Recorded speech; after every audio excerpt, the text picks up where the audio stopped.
As a kid, I remember hearing the story of Adam and Eve eating the fruit from the tree of knowledge in the garden and thinking, why did they have to ruin it for the rest of us? They had one rule. Why couldn't they just follow it?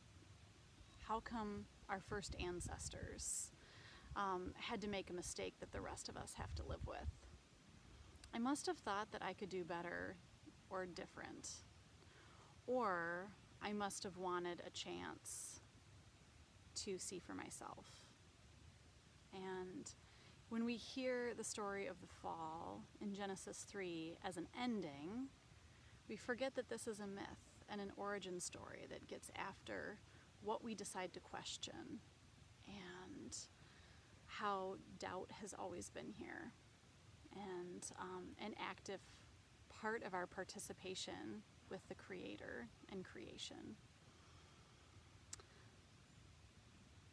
At the end of the story in Genesis 3, God seems to say, okay, plan B already. Or, this is why we can't have nice things. We can't stay here anymore. We can't undo what just happened. And so there are consequences that come out of this experience. We can't put the toothpaste back in the tube. And there's two ways to interpret that moment. One is prescriptive. God is mad about their sin and their shame and the way that they hid from God, and kind of the way that they're deflecting responsibility and questioning what is good. So God is prescribing punishment.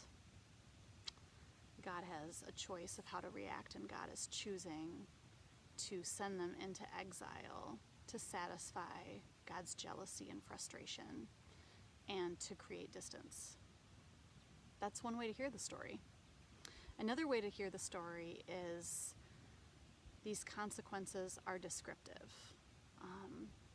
An example of that would be that when I spend all morning telling my kids to put their shoes on and get out the door so we can get to the bus stop pre-COVID and go to school, I say, put your shoes on, put your shoes on, put your shoes on. And then when we miss the bus, we didn't miss the bus because I'm mean or angry or jealous or trying to prove a point.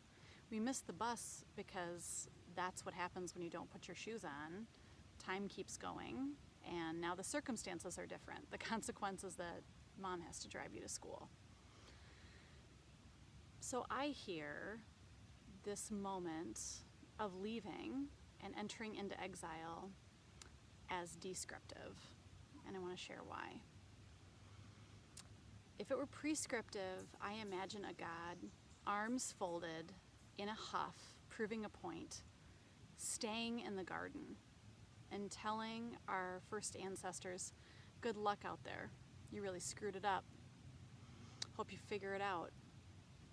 But instead, we have this story of a God who goes with them and says, okay, plan B.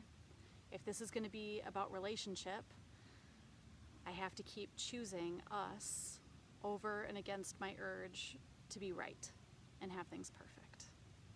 And so it is like this echo of the poem in creation, Genesis chapter 1, where we hear it is good, it is good, it is good, it is very good.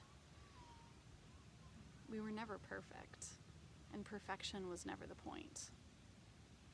So I'm wondering if you can think about other stories in Scripture or your own origin stories that can be interpreted as either prescriptive or descriptive, and how those different understandings shape the conversations that you're engaging in about who matters and what's next in the unknowable and unknown of exile. Thanks.